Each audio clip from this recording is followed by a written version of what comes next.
बच्चों ये लेक्चर्स हैं मतलब सिंपल नहीं है, हम इसमें कुछ क्वेश्चंस भी करेंगे आगे चल के कि क्वेश्चन इससे रिलेटेड कैसे बनेंगे, हम ये चीज़ें भी सीखने वाले हैं वहाँ पे। यानी कि हम इसके लिए फार्मूला तो ड्राइव करेंगे ही करेंगे, उसको साथ साथ आपने क्या करना है बच्चों, आगे जाके जो जो क्वेश्चन हम सॉल्व करेंगे उधर तक बने रहना है आपने। उससे होगा क्या, एक तो आपके बोर्ड की प्रिपरेशन अच्छी सी होगी, और दूसरी अहम बात बच्चों, अगर आपने कोई टेस्ट वगैरह देना है उसके लिए भी आपकी तैयारी हो जाएगी। तो हमने लेक्चर को बनाया है कुछ इस तरह से ताकि आपकी जो कमियां हैं, यानी कि कंसेप्चुअल के लिहाज से, मतलब शुरू में आप उस टॉपिक को कंसेप्चुअली लेके चलेंगे, मतलब बिल्कुल बेसिक से लेके चलेंगे और लेवल अप करते जाएंगे, और एट द एंड इससे रिलेटेड कुछ एमसीक्यूज, कुछ न्यूमेरिकल्स हम सॉल्व करने वाले हैं। हो गया। अस्सलाम वालेकुम बच्चों, आज हम पढ़ने जा रहे हैं रेजोल्यूशन ऑफ वेक्टर। ये बेसिकली क्या है बच्चों, इससे पहले हम जो पढ़ रहे थे वो graphical method of vector addition था, यानी कि वेक्टर्स को ग्राफिकली हम ऐड करना सीखते थे, यानी कि हेड टू टेल रूल लगाया हमने, ट्रायंगल वगैरह सीखा। तो अब हम बेसिक मतलब ये है कि उनके लिए फार्मूला जनरेट करेंगे। फार्मूला जनरेट मतलब ये है कि बच्चों कि हम उसको फार्मूले के ज़रिए ऐड करना सीखेंगे वेक्टर्स को विद फार्मूला। उसके लिए हमने रेजोल्यूशन ऑफ वेक्टर पहला हमारा टॉपिक होगा। ये बेसिकली क्या है बच्चों, एनालिटिकल मेथड है वेक्टर को ऐड करने का। एनालिटिकल मेथड, इससे पहले हमने जो पढ़ा था वो ज्योमेट्रिकल मेथड था। बेसिकली रेजोल्यूशन ऑफ वेक्टर क्या है, just opposite to the addition of vector है। ये एडिशन ऑफ वेक्टर में हम बहुत सारे वेक्टर्स को ऐड करके एक रिजल्टेंट बनाते थे। अब जहाँ पे एक वेक्टर होगा उसको स्प्लिट करके उससे दूसरे वेक्टर्स बनाएंगे, यानी कि उसके कंपोनेंट्स में हम स्प्लिट कर देंगे। तो किसी भी वेक्टर को स्प्लिट कर देना दो या दो से ज़्यादा कंपोनेंट्स में, इस तरह स्प्लिट कर देना कि उन कंपोनेंट्स का इफेक्ट और जिसको स्प्लिट किया हुआ वेक्टर है उनका इफेक्ट सेम रहेगा। तो वो बेसिकली क्या होगा बच्चों, रेजोल्यूशन ऑफ वेक्टर होगा। तो क्या है द प्रोसेस ऑफ, हम लिख सकते हैं the process of splitting a vector into two or more components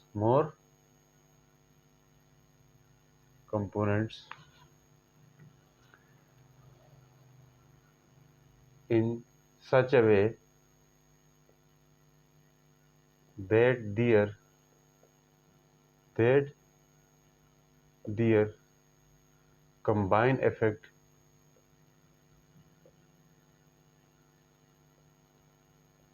is same as the given vector। Given vector के इफेक्ट के सेम होगा। सर क्या मतलब है इन चीज़ों का, देखिए हम क्या कर रहे हैं, ये एक ऐसा तरीका है जिनमें हम एक वेक्टर को दो या दो से ज़्यादा कंपोनेंट्स में स्प्लिट कर सकते हैं। इस तरह स्प्लिट करेंगे वो जो कंपोनेंट्स होंगे उनका कंबाइन इफेक्ट जो गिवन वेक्टर जिसको हमने स्प्लिट किया है उसके इक्वल होगा। मतलब ये है उनका इफेक्ट और इनका, ऐसे अकेले जो वेक्टर जिसको हमने स्प्लिट किया है उसका इफेक्ट और जो कंपोनेंट्स हमने बनाए हैं उनका इफेक्ट सेम रहने वाला है। बच्चों ये लेक्चर्स हैं मतलब सिंपल नहीं है, हम इसमें कुछ क्वेश्चंस भी करेंगे आगे चल के कि क्वेश्चन इससे रिलेटेड कैसे बनेंगे, हम ये चीज़ें भी सीखने वाले हैं वहाँ पे जाके। यानी कि हम इसके लिए फार्मूला तो ड्राइव करेंगे ही करेंगे, उसको साथ साथ आपने क्या करना है बच्चों, आगे जाके जो जो क्वेश्चन हम सॉल्व करेंगे उधर तक बने रहना है आपने। उससे होगा क्या, एक तो आपके बोर्ड की प्रिपरेशन अच्छी सी होगी, और दूसरी अहम बात बच्चों, अगर आपने कोई टेस्ट वगैरह देना है तो उसके लिए भी आपकी तैयारी हो जाएगी। तो हमने लेक्चर को बनाया है कुछ इस तरह से ताकि आपकी जो कमियां हैं, यानी कि कंसेप्चुअल के लिहाज से, मतलब शुरू में आप उस टॉपिक को कंसेप्चुअली लेके चलेंगे, मतलब बिल्कुल बेसिक से लेके चलेंगे और लेवल अप करते जाएंगे, और एट द एंड इससे रिलेटेड कुछ एमसीक्यूज, कुछ न्यूमेरिकल्स हम सॉल्व करने वाले हैं। तो बनी ही रहेगा बच्चों। तो देखिएगा, तो मैं क्या कह रहा था, ऐसा प्रोसेस जिसमें हम एक वेक्टर को उसके कंपोनेंट्स में, दो या दो से ज़्यादा कंपोनेंट्स में, बच्चों दो कंपोनेंट्स तब बनेंगे जब हमारे पास एक्स वाई प्लेन होगा, यानी कि टू डायमेंशनली कोऑर्डिनेट सिस्टम होगा। जब टू डायमेंशनल कोऑर्डिनेट सिस्टम होता है बच्चों, क्या रहता है, दो कंपोनेंट्स बन सकते हैं। ये एक तो होगा हॉरिजॉन्टल कंपोनेंट एक्स, एक होगा वाई। तो ये एक एमसीक्यूज भी आ सकता है। अगर थ्री डायमेंशनल कोऑर्डिनेट सिस्टम हो तो उसमें तीन कंपोनेंट बनेंगे, एक वेक्टर के कंपोनेंट तीन बनेंगे। यानी कि 3 डायमेंशनल एक्सिस के अंदर 3 कंपोनेंट्स हो सकते हैं किसी भी वेक्टर के। जैसे यहाँ पे एक वेक्टर अगर ऐसा है तो इसके कंपोनेंट आप कैसे बनाते होते हो, एक इस तरह हॉरिजॉन्टली ax करके, एक वर्टिकली ay करके। इसी तरह अगर आपके पास 3 डायमेंशनल कोऑर्डिनेट सिस्टम हो बच्चों, कौन सा कोऑर्डिनेट सिस्टम हो, 3 डायमेंशनली कोऑर्डिनेट सिस्टम हो, इसके केस में आपके पास कितने वो बनते हैं, इसके केस में आपके पास 3 कंपोनेंट बनते हैं। x के लिहाज से भी बनेगा, y के लिहाज से भी बनेगा, x के लिहाज से भी बनेगा, y के लिहाज से। मान लिया अगर ये कंपोनेंट है तो इसका कंपोनेंट एक x के अलांग होगा, एक y के अलांग होगा, एक z के अलांग होगा। कैसे सर? देखो ये से ये क्यूब दिख रहा है ना, इस क्यूब के इस साइड से जो एंगल बनेगा, या आप अपने कमरे के कोने में देखें, वहाँ पे क्या होगा, ये यहाँ पे जो एंगल होगा, वेक्टर होगा, उसका एक शेडो यानी कि एक कंपोनेंट इसके अलांग भी होगा, एक ये y के अलांग, एक z के अलांग भी होंगे। 3 कंपोनेंट्स होंगे, 3 कंपोनेंट्स होंगे। जब आपके पास 3 डायमेंशनल कोऑर्डिनेट सिस्टम हो तो इसमें कंपोनेंट ऑफ वेक्टर क्या होते हैं, 3 हो सकते हैं बच्चों, 3 कंपोनेंट्स ऑफ वेक्टर्स हो सकते हैं। उस दिन मैंने बात की थी, अगर ये वेक्टर है, देखो यहाँ पे अगर ये वेक्टर है बच्चों तो इसके 3 कंपोनेंट बन सकते हैं। ये दरमियान में है ना, इसका एक इसके अलांग भी होगा, इसके अलांग भी होगा, इसके अलांग भी होगा, तो 3 कंपोनेंट्स हो सकते हैं। जब आपके पास 3 डायमेंशनल कोऑर्डिनेट सिस्टम हो, उसके अंदर हम किसी वेक्टर को रिजॉल्व करें तो उसके 3 कंपोनेंट्स बनेंगे। कितने कंपोनेंट्स बनेंगे, 3 कंपोनेंट्स बनेंगे। तो अब हम बात करते हैं बेसिकली कंपोनेंट्स ऑफ वेक्टर क्या होते हैं। जब भी हम किसी गिवन वेक्टर्स को स्प्लिट करते हैं, यानी कि वेक्टर्स को हम स्प्लिट करते हैं गिवन वेक्टर को, तो वो कंपोनेंट बन जाते हैं। ठीक है, तो हम कंपोनेंट्स ऑफ वेक्टर्स क्या होते हैं, दोज वेक्टर, ठीक है, जो हम स्प्लिट करके बनाते हैं किसी गिवन वेक्टर को। ठीक है,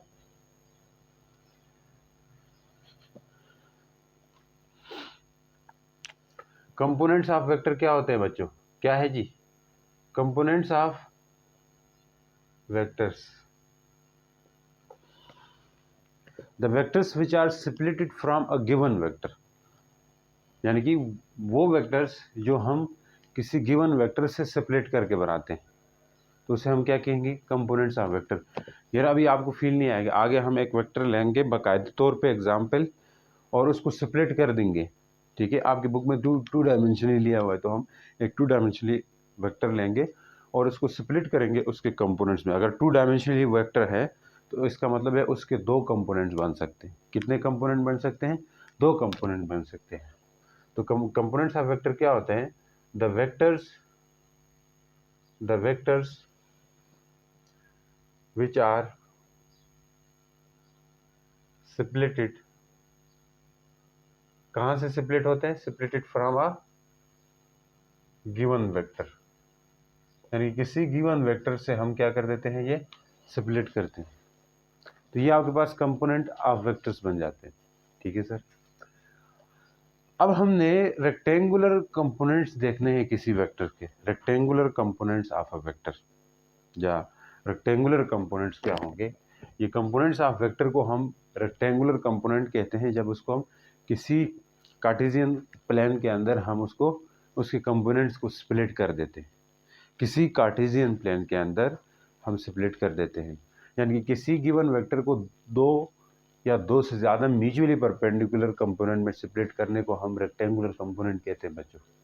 ठीक है, क्या पढ़ने जा रहे हैं हम, rectangular component, rectangular components of vector, components of vector. Rectangular component क्या होंगे किसी भी वेक्टर के, रेक्टेंगुलर कंपोनेंट इसे बोलते हैं जब किसी गिवन वेक्टर को 2 या 2 से ज़्यादा म्यूचुअली परपेंडिकुलर लाइन में हम क्या करें, उनको रिजॉल्व करें। ठीक है, फिर जो वेक्टर्स हम ऑब्टेन करेंगे, हमें जो मिलेंगे, वो क्या होते हैं, बेसिकली रेक्टेंगुलर कंपोनेंट्स होते हैं। जब किसी गिवन वेक्टर्स को हम रिजॉल्व करते हैं 2 म्यूचुअली परपेंडिकुलर या 3 mutually perpendicular, 3 mutually perpendicular. Sir 2 कहाँ पे होंगे, जब वो एक्स वाई प्लेन होगा, तो मतलब 2 म्यूचुअली परपेंडिकुलर कंपोनेंट्स में हम सेपरेट कर रहे होंगे उस वक्त। मतलब क्या है, कि अगर हमारे पास एक्स वाई प्लेन है बच्चों, तो ये कोई वेक्टर है, उसी तरह की बात है यहाँ पे टू म्यूचुअली परपेंडिकुलर। देखो ये दोनों कंपोनेंट्स, ये है ए एक्स है, अगर ये ए वाई है, तो इनके बीच में 90 का एंगल है बच्चों, तो ये म्यूचुअली परपेंडिकुलर हो गया ना। तो हम लिख सकते हैं when a given vector is splitted या is resolve into two or more mutually perpendicular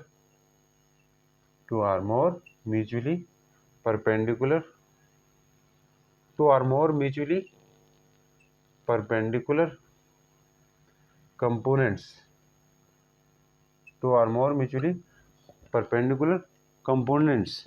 सो दो या दो से ज़्यादा म्यूचुअली परपेंडिकुलर कंपोनेंट्स में स्प्लिट करेंगे। When a given vector is resolved into two or more mutually perpendicular components, then such components are known as rectangular component. ठीक है? Then such components of vector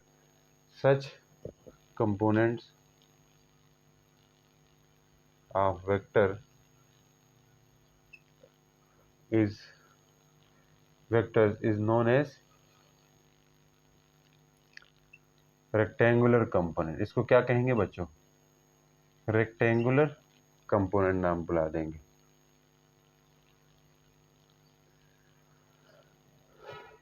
rectangular component कहेंगे। मान लीजिए ये rectangular component है, तो याद रखें कोई भी रेक्टेंगुलर कंपोनेंट होता है वो इक्वल होता है किसके बच्चों? कोई भी रेक्टेंगुलर कंपोनेंट होगा वो किसके इक्वल होगा? वो इक्वल हो जाएगा बच्चों किसके? दो चीज़ों के सम के। मान ले अगर हम ये रेक्टेंगुलर कंपोनेंट कैसा लेते हैं, हम ऐसा टू डायमेंशनली यानी कि कोऑर्डिनेट एक्सिस लेते हैं, तो वहाँ पे रेक्टेंगुलर कंपोनेंट दो होते हैं, दो म्यूचुअल परपेंडिकुलर कंपोनेंट्स होते हैं। अगर थ्री डायमेंशनली यानी कोऑर्डिनेट सिस्टम हो तो वहाँ पे एक वेक्टर के तीन म्यूचुअली परपेंडिकुलर कंपोनेंट्स बनते हैं, यानी कि तीन रेक्टेंगुलर कंपोनेंट्स बनेंगे। अब के केस में हमने ऐसा लेना है जो आपकी बुक में भी ले रखा है, तो हमने एक वेक्टर लेना है। मान ले वेक्टर, इसका नाम दे दिया ए। क्या वेक्टर है? वेक्टर ए है। ये दूसरा वाला डस्टर दो, इसमें पानी से गीला किया आपने। हेलो, ये गीला क्यों किए? गीला ये बोर्ड पे नहीं लिख रहा है। तो देखिए बच्चों, मैं क्या कह रहा था, ये एक वेक्टर है। इस वेक्टर को हमने दो म्यूचुअली परपेंडिकुलर कंपोनेंट्स में स्प्लिट कर दे रहा है। तो बेसिकली मींस मतलब कहने का मतलब ये है कि इसके रेक्टेंगुलर कंपोनेंट्स हमने ऑब्टेन करने हैं। कि रेक्टेंगुलर कंपोनेंट्स क्या होंगे, हमने वो निकालने हैं। तो रेक्टेंगुलर कंपोनेंट्स निकालने के लिए हम क्या कर देते हैं, सबसे पहले इस वेक्टर को, इस वेक्टर की हेड से, इस वेक्टर का जो दुम है, टेल है, उसको हम ओरिजिन मानेंगे। और हम इस वेक्टर की ओरिजिन से दो एक्सिस निकालेंगे। वो एक्सिस आपके पास एक्स एक्सिस भी होगा और वाई एक्सिस भी होगा। ठीक है, एक्स एक्सिस है और वाई एक्सिस है। ठीक हो गया। अब हमने ड्रा अ परपेंडिकुलर, ठीक है, हम यहाँ पे थोड़ी इंग्लिश लिखेंगे। Suppose we wish to resolve a vector A. हमने क्या चाहा कि वेक्टर ए को रिजॉल्व करना चाहे। तो अगर किसी वेक्टर को रिजॉल्व करना है तो आपने क्या करना होता है? बच्चों, तो फिर पहले इसके परपेंडिकुलर कंपोनेंट्स यानी कि हमने बनाने हैं, यानी कि रेक्टेंगुलर कंपोनेंट्स हमने बनाने हैं। तो उसके लिए क्या कुछ हम कर सकते हैं, क्या कुछ इसके लिए कर सकते हैं बच्चों? क्या कुछ कर सकते हैं? फिर क्या कुछ कर सकते हैं आप हमारे लिए? हम पढ़ा सकते हैं और क्यों। देखें कहाँ पहुँचे हम। सबसे पहले हमने ये वेक्टर हमने स्प्लिट कर देना था। तो हमें ये पता है कि कोई भी कंपोनेंट होता है, कोई भी मतलब ये है कि एक्सिस हो, थ्री डायमेंशनली हो, टू डायमेंशनली हो, तो उन एक्सिस के अलांग कुछ ना कुछ यूनिट वेक्टर होता है। वो यूनिट वेक्टर बेसिकली उस यानी कि हॉरिजॉन्टल एक्सिस के अलांग जो यूनिट वेक्टर होगा और वो वाई एक्सिस के अलांग जो यूनिट वेक्टर होगा, इनको हमने आई कैप जे कैप रखा है। यानी कि ये एक तरह से ऑर्थोगोनल यूनिट वेक्टर है। ये आपस में खुद में भी म्यूचुअली परपेंडिकुलर होते हैं। तो इसके अलांग मैंने आई कैप लिया, इसके अलांग जे कैप, इसके अलांग के कैप लिया। सर ये क्यों समझा रहे हैं आप तो यहाँ पे थे। देखें बच्चों, यहाँ मैं कहना ये चाह रहा हूँ कि ये जो वेक्टर ए है इसको हमने रिजॉल्व करना है दो कंपोनेंट्स में। वेक्टर ए को कितने में रिजॉल्व करना है बच्चों? दो कंपोनेंट्स में। तो हमने क्या कहा कि इसको हम 2 डायमेंशनली में करेंगे बच्चों, बुक में भी इसी तरह दिया हुआ है। तो 2 डायमेंशनली में करते हुए हमने इसके ओरिजिन से दो एक्सिस निकालने हैं, जो कि एक होगा एक्स एक्सिस, एक होगा वाई एक्सिस। अब अगर ये वेक्टर ए है तो इसके हेड से हमने ये थोड़ी ये अंग्रेजी आपने लिख दी है, suppose we wish to resolve a vector into 2 rectangular components. तो क्या करेंगे? For it we draw a perpendicular from the head of vector A, that is, मान लीजिए क्या बोला इसको, एम बोल दिया। इसको अगर आप नाम दे दें एम पॉइंट और इसको आप पी बोल दें, तो एक फिर एक अनदर परपेंडिकुलर ड्रा करेंगे, एन बोल दिया। ठीक है जी। तो ये ओ पी वेक्टर है अकॉर्डिंग टू पैरेललोग्राम लॉ। ये कहता है कि, अब मुश्किल में नहीं पढ़ना, सिंपल ये है कि यहाँ पे ये एक रिजल्टेंट का काम करेगा और यहाँ पे दो कंपोनेंट बन जाएंगे बच्चों, दो कंपोनेंट बन जाएंगे। एक ओ एम कंपोनेंट होगा, ये एक ओ एम होगा, ये कि हॉरिजॉन्टल कंपोनेंट है। एक ओ एन कंपोनेंट है बच्चों, इसको हम पैरेलल शिफ्ट करके यहाँ ला सकते हैं। मैंने कहा था पैरेलल शिफ्टिंग कर सकते हैं, यहाँ लाएं तो ये ओ एन हो गया। तो अब ये दो कंपोनेंट्स यानी कि ये रिजल्टेंट जो है, रिजल्टेंट ए है, वो बच्चों किसके इक्वल होगा? वो इक्वल होगा, रिजल्टेंट ए नहीं लिखेंगे ना, पहले जनरल बात लिखेंगे बच्चों, यानी कि ओ एम ओ पी है, ओ पी वेक्टर है, वो किसके इक्वल होगा? ओ एम बच्चों प्लस ओ एन बोल दो या एम पी, क्या बोल सकते हैं? एम पी या ओ एन कह देते बच्चों। ठीक है बच्चों। अब असल में ओ एम क्या चीज़ है? ओ एम को हॉरिजॉन्टल एक्सिस कह सकते हैं बच्चों, ओ एन को हम वर्टिकल यानी कि वर्टिकल कंपोनेंट कह सकते हैं। ओ एम हॉरिजॉन्टल कंपोनेंट है, ओ एन वर्टिकल कंपोनेंट है। तो इन दोनों कंपोनेंट्स को हम क्या करेंगे बच्चों? ऐड कर देंगे। ठीक है सर। अब ऐड करते वक्त ओपी को हमने क्या कहा है बच्चों? ओपी बेसिकली क्या है? हमारे पास वेक्टर ए है, और ओ एम क्या है बच्चों? बेसिकली ओ एम को हमने ए एक्स वेक्टर बोल देंगे। ओ एन क्या है? वेक्टर ए वाई है बच्चों। ठीक है सर। लेकिन याद रखें ये ए एक्स खुद किसके इक्वल है? ए एक्स खुद एक वेक्टर है, तो मतलब वेक्टर ए तो है, अब ए एक्स एक खुद वेक्टर है, तो इसकी डायरेक्शन क्या रहेगी सर? सर इसकी डायरेक्शन क्या होगी? देखिए मैं बता रहा हूँ, इसकी डायरेक्शन सिंपली आपके पास क्या हो जाएगी बच्चों? मुश्किल तो नहीं लग रहा है? मुश्किल तो नहीं लग रहा है? इसकी डायरेक्शन क्या होगी आप निकाल लेना। तो इसकी डायरेक्शन हम सिंपली निकाल सकते हैं, किसकी डायरेक्शन? ए की, यानी कि ए एक्स की। बेसिकली जो ए एक्स है ये खुद भी एक वेक्टर है, तो इसमें तो एक ए एक्स होना चाहिए, ये आई कैप लिख देंगे। सर आई कैप क्यों लिखें? क्योंकि हमें पता है कि ये ए एक्स है वो हॉरिजॉन्टल एक्सिस के अलांग है, और हॉरिजॉन्टल एक्सिस के अलांग जो वेक्टर होता है उसके लिए डायरेक्शन क्या है? आई कैप है।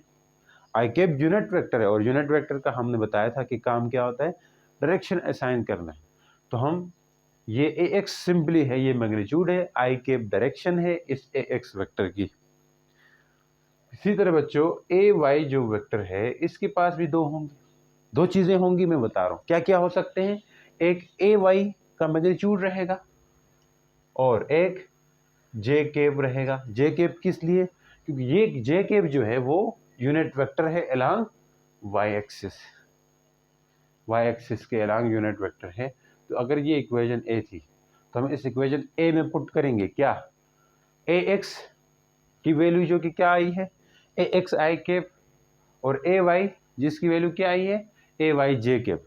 तो मैं कह देता हूँ पुट, अब सिंपली याद रखिएगा ये जो ए एक्स है और ए वाई है, खाली ए एक्स और ए वाई, आई कैप और जे कैप को हटा के, ये आपके पास मैग्नीट्यूड है, magnitude of vector, magnitude of A X and A Y है।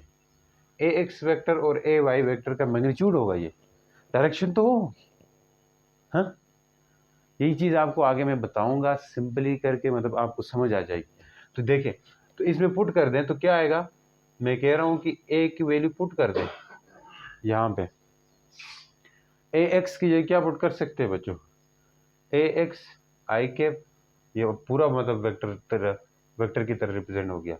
ए वाई की जगह क्या लिख सकते हैं, ए वाई जे कैप। अब ये जो होता है ए एक्स आई कैप और ए एक्स जे कैप, ये पूरा का पूरा बच्चों क्या है आपके पास, एक पोजीशन वेक्टर है।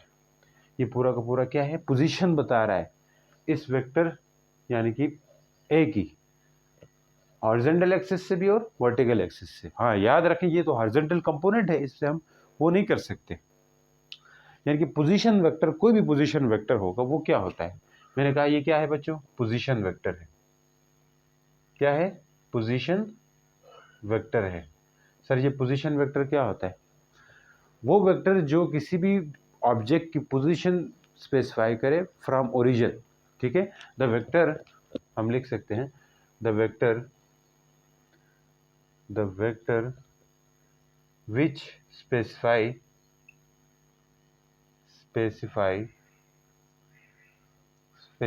the position of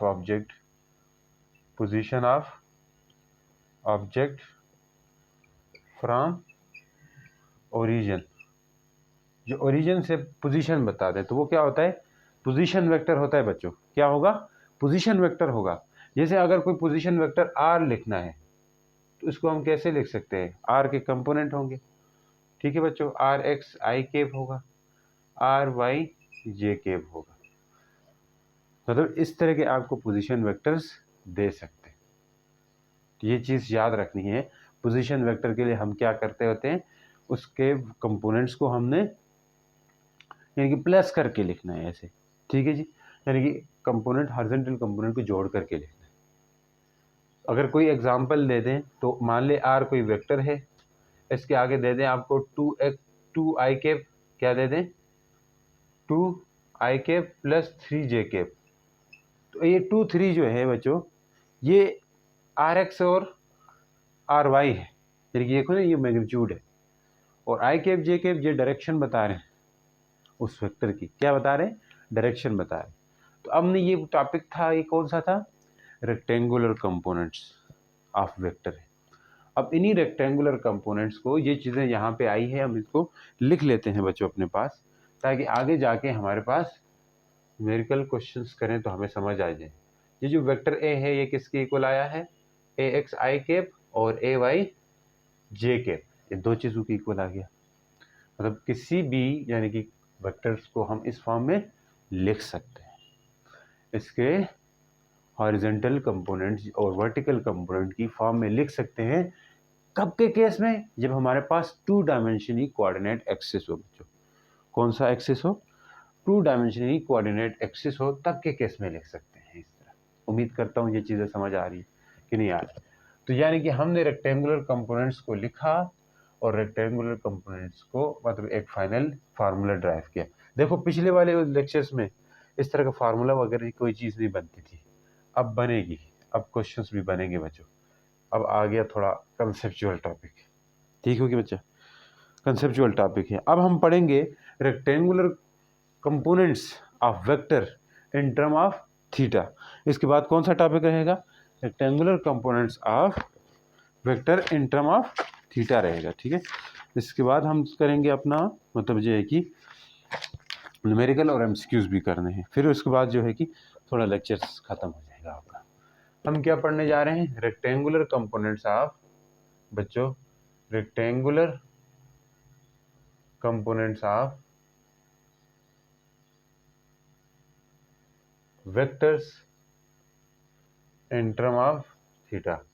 यहाँ भी बड़ी अच्छी अच्छी बातें होंगी, थीटा के टर्म में कैसे लिख सकते हैं।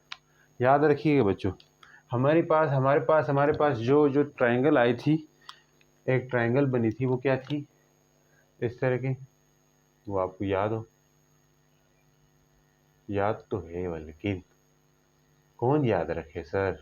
देखें ये आपके पास थी एक हॉरिजॉन्टल एक्सिस वाली ट्रायंगल, एक ये थी वर्टिकल एक्सिस। ठीक हो गया, ये था ए वाई और इसका एंगल क्या है, थीटा है। ये दो चीज़ें, थीटा और ये चीज़ें हमें पता थी। अब ये अगर ट्रायंगल है तो अब इस ट्रायंगल के अंदर देखो तो ये एक्स क्या है बच्चों, बेस है, और ये क्या है, परपेंडिकुलर है, ये क्या है बच्चों, हाइपोटेन्यूज है। अब मैं अगर कास थीटा की बात करूं, फार मैं हॉरिजॉन्टल कंपोनेंट अगर निकालना चाहूं तो हॉरिजॉन्टल कंपोनेंट कैसे निकालेंगे, कास थीटा करके।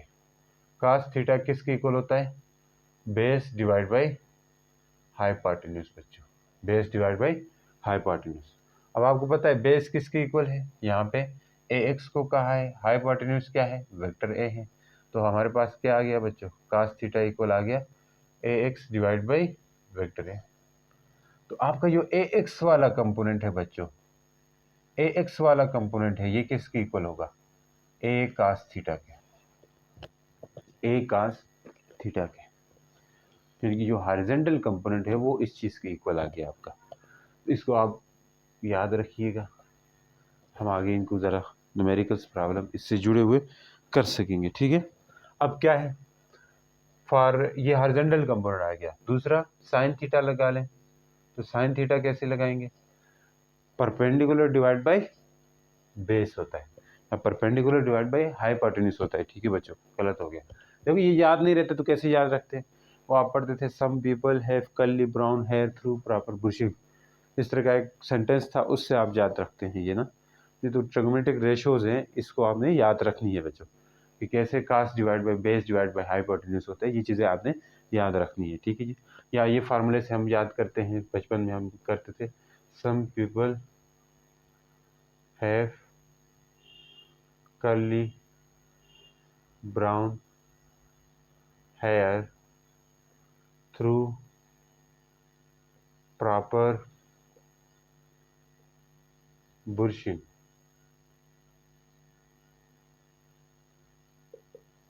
इससे याद करते होते हैं। अब कास थीटा तो हमने कर दिया ना, कास थीटा ये है curly base divide by hypotenuse. Sine theta क्या है बच्चों, perpendicular divide by hypotenuse. People मतलब परपेंडिकुलर है मतलब हाइपोटेन्यूज, तो क्या होगा, परपेंडिकुलर डिवाइड बाय हाइपोटेन्यूज होगा बच्चों। अब आपको पता है परपेंडिकुलर क्या है, जो परपेंडिकुलर है वो आपको पता है, वो हमने ए वाई कहा है और हाइपोटेन्यूज ए है। तो यहीं से आप बता सकते हो कि ए वाई क्या होगा बच्चों, ए वाई होगा वो ए साइन थीटा के इक्वल होगा। यानी कि ये आपके पास कौन सा कंपोनेंट आ गया, वर्टिकल कंपोनेंट आ गया बच्चों, वर्टिकल कंपोनेंट आपने निकाल दिया, ठीक है जी।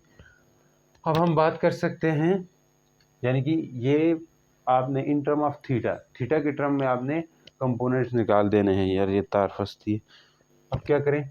अब हमें अगर थीटा खुद निकालना है तो वो कैसे निकालेंगे, वो टेन थीटा से, कि टेन थीटा किसकी इक्वल होगा। अब यहाँ देख सकते हो tan theta through proper brushing, P B मतलब परपेंडिकुलर, बी मतलब बुर्शिंग का मतलब होगा base, perpendicular divide by base. हम ये करेंगे तो हमें क्या मिलेगा बच्चों, टेन थीटा। तो यहाँ से आप निकाल दें तो टेन थीटा की वैल्यू आ जाएगी बच्चों, क्या आएगी, परपेंडिकुलर क्या है, ए वाई है, बेस क्या है, बेस है ए एक्स। ये जो टेन थीटा है ना, इसको लगा के हम क्या फाइंड कर सकते हैं बच्चों, थीटा फाइंड कर सकते हैं, मतलब यानी कि एंगल फाइंड कर सकते हैं।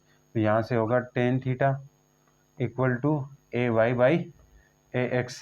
थीटा को अलग करें तो क्या होगा, टेन इनवर्स हो जाएगा, क्या होगा, tan inverse A Y divide by A X. इस फार्मूले से हमने क्या निकालना है, कंपोनेंट्स निकालने हैं, यानी कि कंपोनेंट्स निकालने का भी फार्मूला आ गया, एंगल बताने का भी फार्मूला आ गया। ये इस वेक्टर की एंगल होगा, एंगल किस चीज़ को बता रहा होता है, डायरेक्शन बताएगा उस वेक्टर की। ये जो एंगल है ये बेसिकली क्या बताता है बच्चों, एंगल नहीं है बल्कि डायरेक्शन बताता है किसी भी वेक्टर की, क्या बताता है, डायरेक्शन बताएगा किसी भी वेक्टर की, क्या बताएगा, डायरेक्शन बताएगा। तो दो चीज़ें इस रेक्टेंगुलर कंपोनेंट्स के अंदर, जब आपको बच्चों, जब आपको कोई भी वेक्टर है उसके आपको कंपोनेंट्स दे दें तो आप क्या निकाल सकते हो, कंपोनेंट्स दे दें तो आप उसके मतलब ए एक्स और ए वाई दे दें तो आप ए निकाल सकते हो, यानी कि ए मतलब क्या है आपका, उसका मैग्नीट्यूड निकाल सकते हैं। उसका मैग्नीट्यूड निकाल सकते हैं। मैग्नीट्यूड वो वेक्टर कितना है वो निकाल सकते हो, वेक्टर कितना है वो निकाल सकते हो।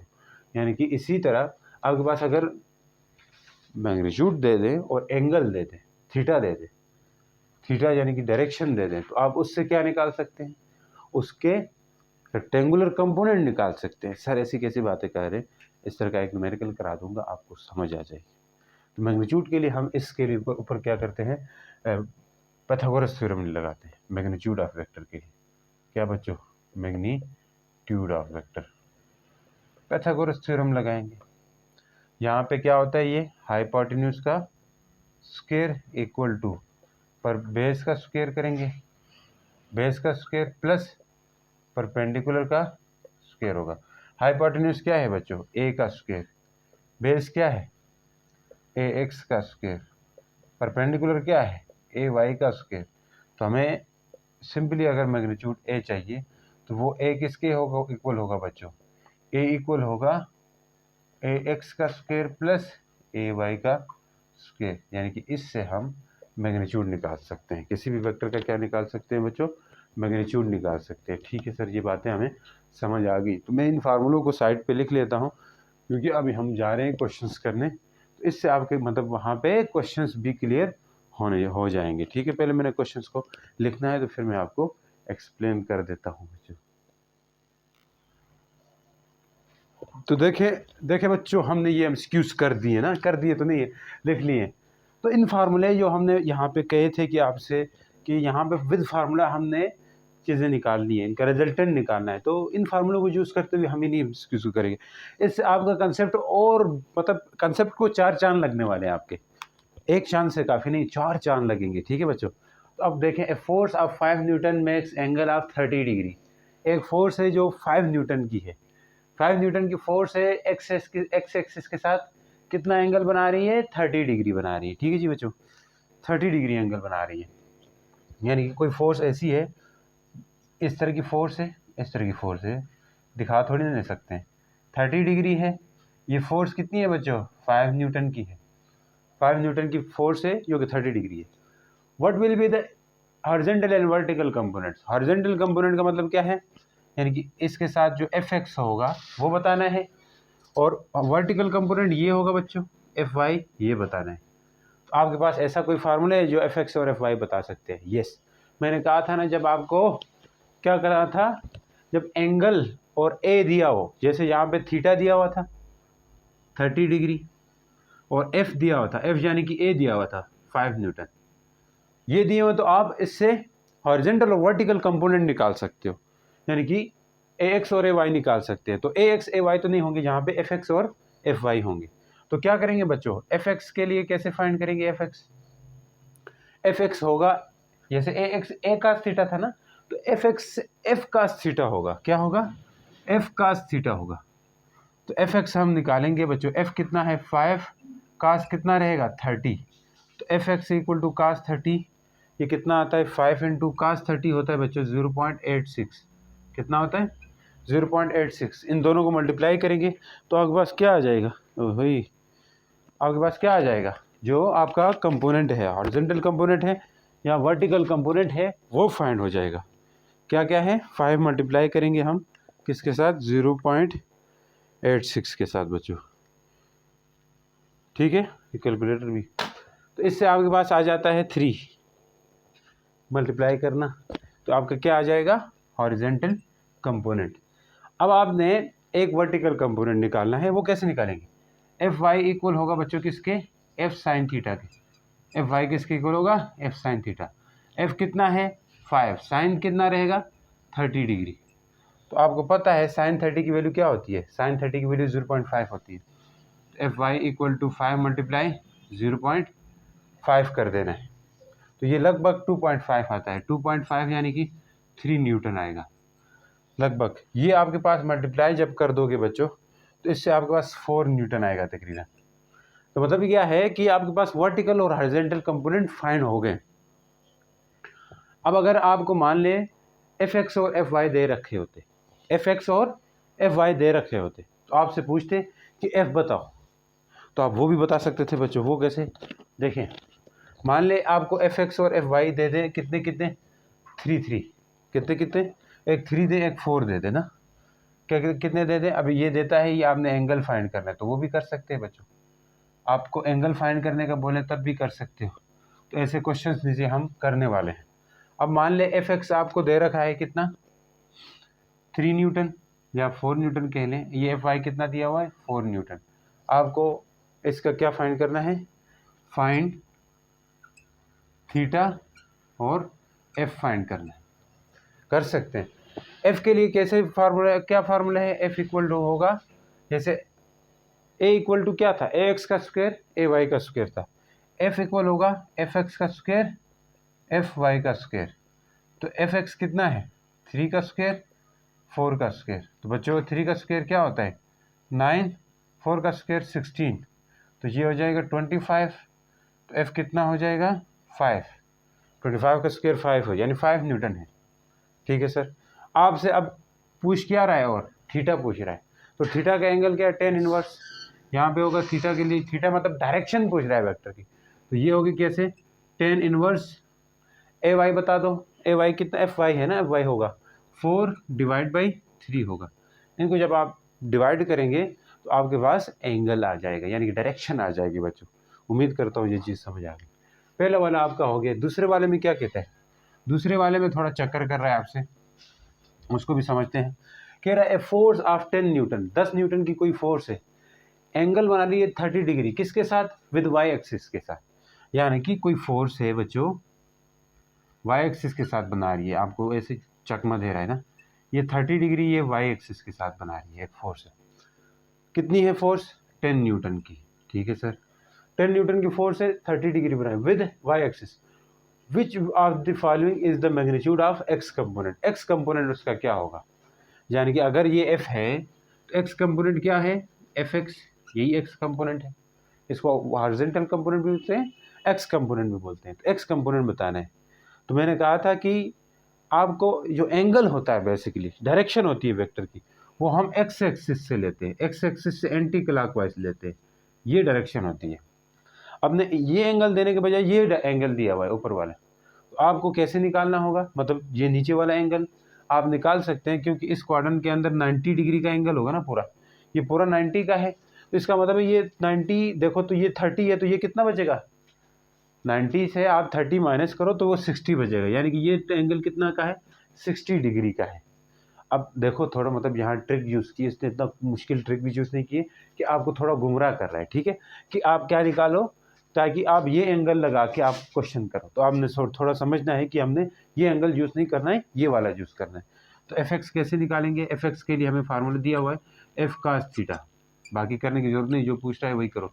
एफ कितना है 10 न्यूटन, फिर आगे होगा कास 30, कास 30 नहीं, देखो मैं भी वही लगा रहा था सर, आप भी वही लगा रहे हैं, तो हम क्या कर सकते हैं, एफ एक्स इक्वल टू 10 कास 30 होता है 0.5, तो इससे आ जाएगा कितना बच्चों 0.5, इससे 5 न्यूटन आएगा, यानी कि पहला वाला ऑप्शन ठीक रहेगा आपका। ठीक हो गया बच्चों, पहला वाला ऑप्शन क्या होगा सही होगा, बाकी सही नहीं है आप चेक कर लेना, आसान सी चीज़ें हैं, कोई ऐसे कुछ मुश्किल नहीं है ये। ठीक है, देखो यही फार्मूले यूज़ होते हैं, फार्मूले की मदद से हम क्वेश्चंस कर रहे होते हैं, इनका निचोड़ हमने देखना है। अच्छा, अब यहाँ से आपने विच of the following is the resultant of two forces, दो फोर्सेस हैं, एक 5 न्यूटन है एक 12 न्यूटन है, यानी कि एक फोर्स है 5 न्यूटन, F1 है 5 न्यूटन, एक है F2 कहेंगे एक को, वो है 10 न्यूटन ना, हाँ 12 न्यूटन है बच्चों, सॉरी, ये दो फोर्सेस है, ये दोनों 90 डिग्री एंगल बना रहे हैं, मतलब ये दोनों अगर 90 डिग्री एंगल बना रहे हैं तो मतलब ये कोई रेक्टेंगुलर कंपोनेंट हुए। फिर रेक्टेंगुलर कंपोनेंट की डेफिनेशन हमने यही तो की थी कि जो म्यूचुअली परपेंडिकुलर होते हैं, मतलब अगर ये 90 डिग्री बना है तो ये दोनों क्या हैं रेक्टेंगुलर कंपोनेंट्स हैं, तो लिहाजा हम कह सकते हैं कि एक है इस तरफ से एक है इस तरफ से, मतलब एक को आप F1 कह दें एक को F2 कह दें, किसी को भी कह दो यार 5 न्यूटन, और ये है कितनी है F2 12 न्यूटन कह दिया।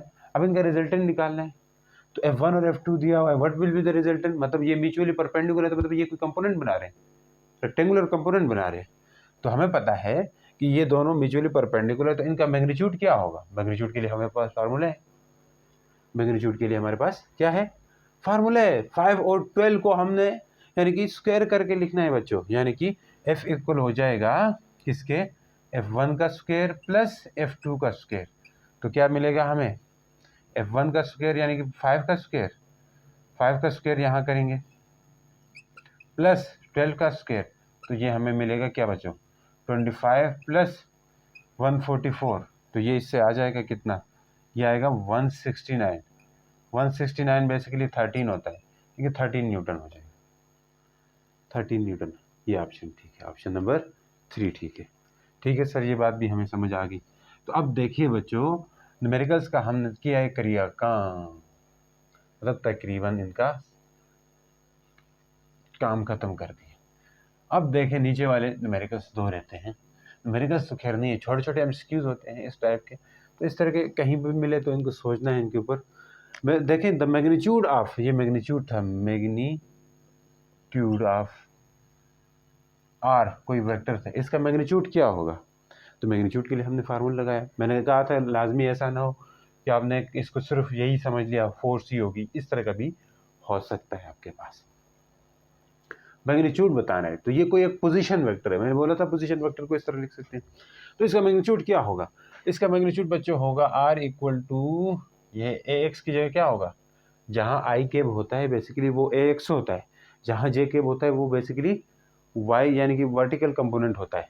तो हॉरिजॉन्टल कंपोनेंट 3 है, 3 का स्क्वायर 4 का स्क्वायर क्या रहेगा बच्चों, आर का मैग्नीट्यूड हो जाएगा 3 9 16 यानी कि 25, 25 मतलब रूट 25 है, तो 5 हो जाएगा, ठीक है जी, ये 5 हो जाएगा। अब लास्ट है when F X and F Y are this, then F X है एफ वाई भी है, एफ वाई तो खैर नहीं है एफ है सिंपली, तो आपके पास एफ वाई क्या होगा। देखो एफ वाई हम निकाल सकते हैं इस फार्मूले से ही, कैसे फार्मूले, ये समझ आ गया क्या होगा, 5 होगा, समझ आ गई सर। अच्छा ये आपको पता है कि f बेसिकली इक्वल होता है किसके बच्चों, एफ एक्स का स्क्वायर प्लस एफ वाई का स्क्वायर, तो इनका स्क्वायर रूट खत्म करना है तो हम दोनों तरफ क्या लेंगे स्क्वायर, तो कट जाएगा, तो f का square equal to F X का स्क्वायर और एफ वाई का स्क्वायर। तो हमें क्या चाहिए, एफ वाई चाहिए, बिल्कुल चाहिए।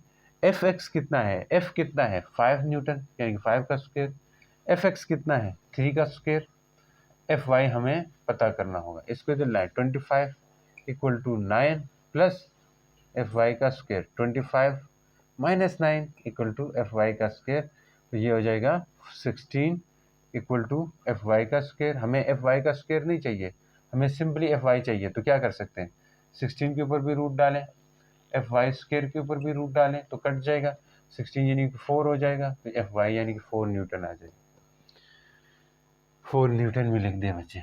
क्या होगा, एफ एफ ए एक्स ये है, A Y J, what will be the relation with X axis, यानी कि ए एक्स भी है ए वाई भी है, ए एक्स भी है ए वाई भी है, तो इंक्लिनेशन का मतलब है इसका एंगल कितना होगा। तो हमें नहीं पता है कि जब कंपोनेंट दिए हुए तो एंगल यानी कि डायरेक्शन निकाल सकते हैं, थीटा इक्वल टू क्या होगा बच्चों 10 इनवर्स ए वाई कितना है, ए वाई है √3 और दूसरा है -1, तो इससे आप एंगल निकाल लोगे। बहुत ही आसान है कि नहीं। उम्मीद करता हूँ ये चीज़ें समझ आ रही है बच्चों। तो मिलते हैं नेक्स्ट लेक्चर के साथ, बनी रहेगा हमारे साथ, तब तक के लिए गुड बाय, अल्लाह हाफिज़।